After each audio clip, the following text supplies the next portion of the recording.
Let's talk about gaming magazines because for decades, this was the only way to peek into the future of video games. I mean, they had previews, rumors, cheat codes, but then it seemed that suddenly overnight they all just disappeared. In the year 2025, one magazine has returned from the dead. But the question here is why? And also, does it even matter? Okay, on everybody, my name is Reboot George, and by the end of the video, we're gonna find out if this comeback is the spark of something new or just the last grasp of a dying era. Don't forget to leave a thumbs up and subscribe.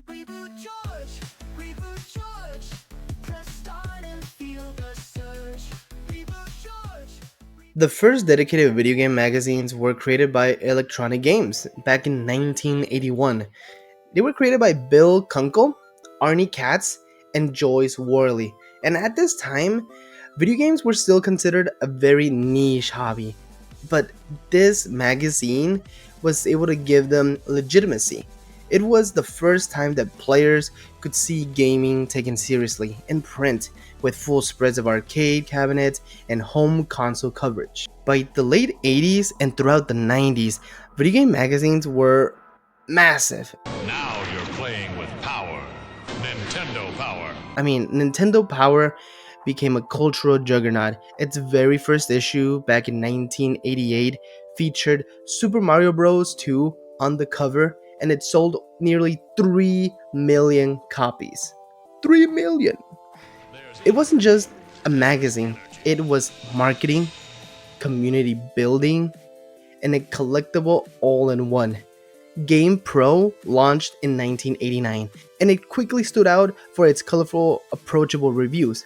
Then came Electronic Gaming Monthly, EGM, in 1989, offering more journalistic deep dives and famously hyping up secret cheats and codes, which some of them were just April Fool jokes and completely fake. The most famous one was back in 2002 with Super Smash Bros. Melee, where they said EGM on their magazine said that if you beat 20 opponents in Super Smash Bros. Melee in Cruel Melee mode, you'd be able to unlock Sonic and Tails. And they even included the screenshots or the little illusion of Sonic in it, and it was all a lie. These magazines shaped the way entire generations discovered games. I mean, they were how you found hidden items, how you learned about Japanese imports, how you got hyped for consoles or games months before they even got released.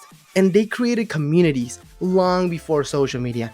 Fans would write letters, argue over scores, and even trade older issues like baseball cards.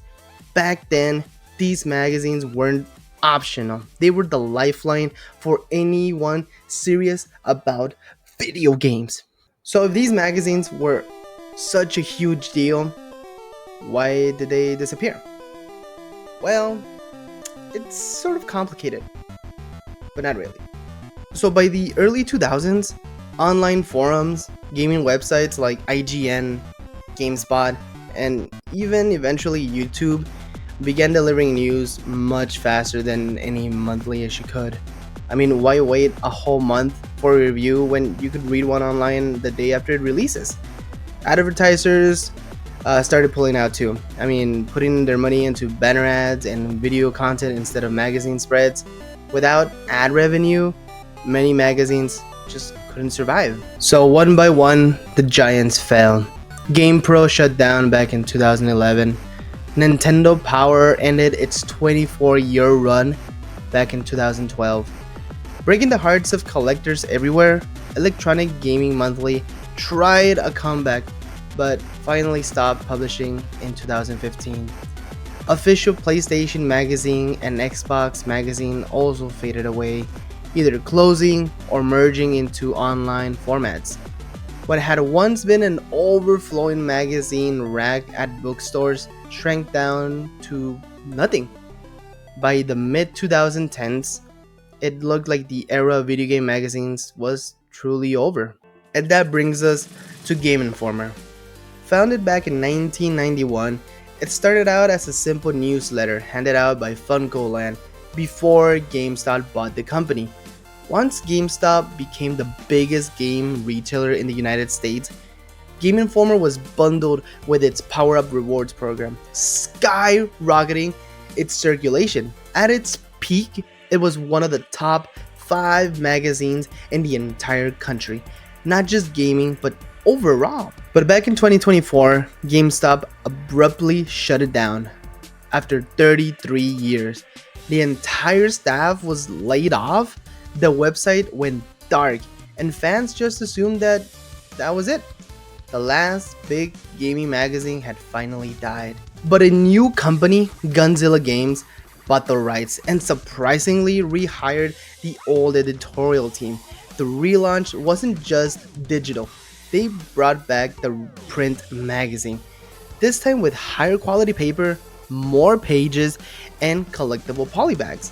The message was clear that this wasn't just a nostalgia cash grab. This was a deliberate attempt to prove that physical gaming magazines could still exist in 2025. But do you think that a gaming magazine has a place here in 2025 and it's in the future?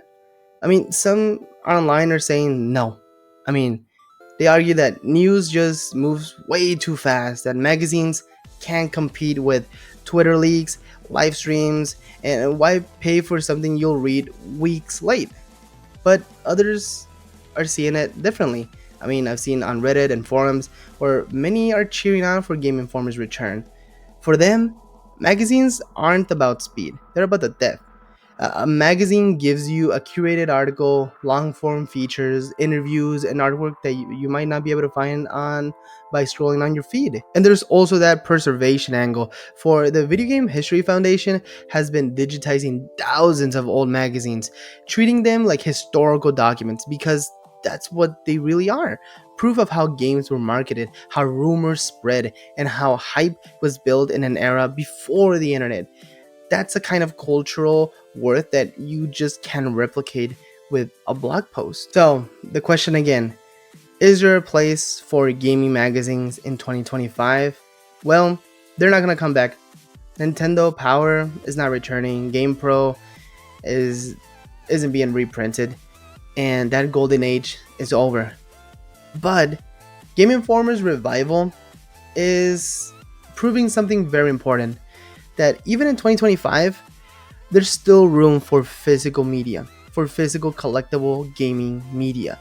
Not because it's the fastest way to get news, but because it offers something the internet just can't: a tangible artifact, a curated experience, and a slice of history that you can actually hold with your hands.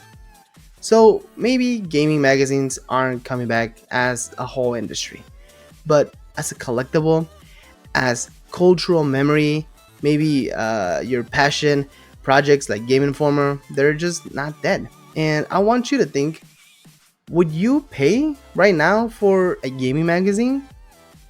Or is it better to leave them in the past where they might belong? Drop your thoughts down in the comments because I really do want to talk about everything video games down there. And make sure to leave a thumbs up on the video if you liked it, subscribe if you loved it, and again, my name is Reboot George, and thank you so much for watching, and I hope you have a good rest of your day today. Bye bye.